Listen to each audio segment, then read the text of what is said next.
পোস্ত বাঙালিদের একটা অত্যন্ত প্রিয় রেসিপি।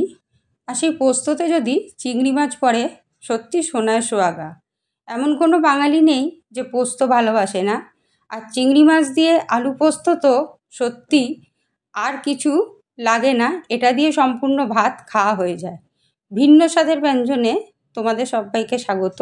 আশা করি তোমরা সবাই ভালো আছো, সুস্থ আছো।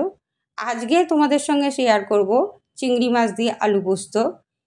প্রথমেই আমি 250 গ্রাম মতো চিংড়ি মাছ নিয়েছি। দেখো, ভালো করে ধুয়ে নিয়ে পরিষ্কার করে তারপর সামান্য পরিমাণে একটু লবণ আর হলুদ মাখিয়ে নেব।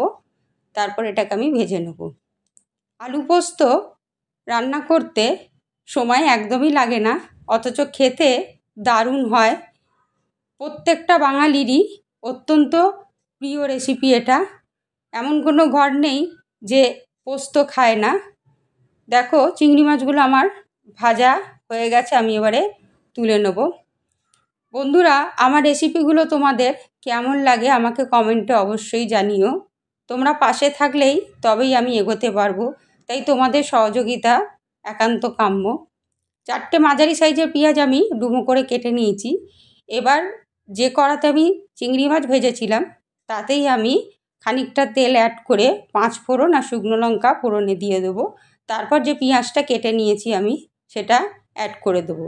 পেঁয়াজটা সামান্য পরিমাণে একটু ভাজা হলে আমি দেখো 500 গ্রাম মতো আলু কেটে এইভাবে রেখে দিয়েছি, সেটা আমি এই পেঁয়াজের মধ্যে অ্যাড করে দেবো। তারপর সামান্য পরিমাণে একটু লবণ আর একটু হলুদ দিয়ে নেব।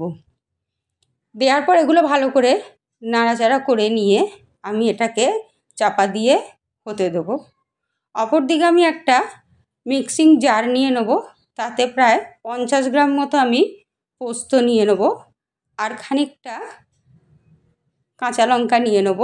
নিয়ে একসঙ্গে এগুলো আমি ব্লেন্ড করে নেব। পোস্তটা আমার দেখো বাটা হয়ে গেছে।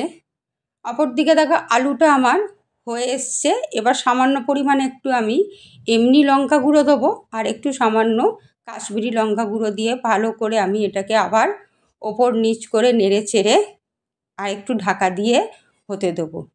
এইভাবে ঢাকা দিয়ে দিয়ে পোস্তটা করলে পরে আলুগুলো খুব সুন্দর সেদ্ধ হয়ে যায় আর এক্সট্রা জল কোনো অ্যাড করতে হয় না বলে পোস্তটা খেতে কিন্তু দারুণ হয়।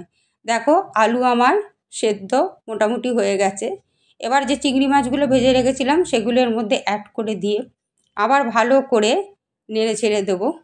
এবার যে পোস্তটা আমি বেটে রেখেছিলাম সেই পোস্তটা এর মধ্যে অ্যাড করে দেবো। এইভাবে আলু চিংড়ি মাছ দিয়ে পোস্ত হলে সত্যি এর পাশে আর কিছু লাগে না, শুধু এইটা দিয়েই পুরো ভাতটাই খাওয়া হয়ে যায়। কয়েকটা কাঁচা লঙ্কা আমি দিয়ে নেবো। সামান্য পরিমাণে লবণ আরেকটু আমি অ্যাড করব, তবে লবণের পরিমাণটা তোমরা সম্পূর্ণ তোমাদের স্বাদ মতো দিও।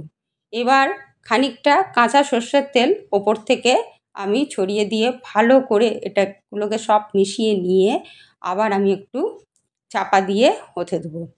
বন্ধুরা, আমার রেসিপিগুলো তোমাদের যদি ভালো লাগে অবশ্যই লাইক শেয়ার করো আর আমার চ্যানেলটাকে সাবস্ক্রাইব করতে ভুলো না কিন্তু।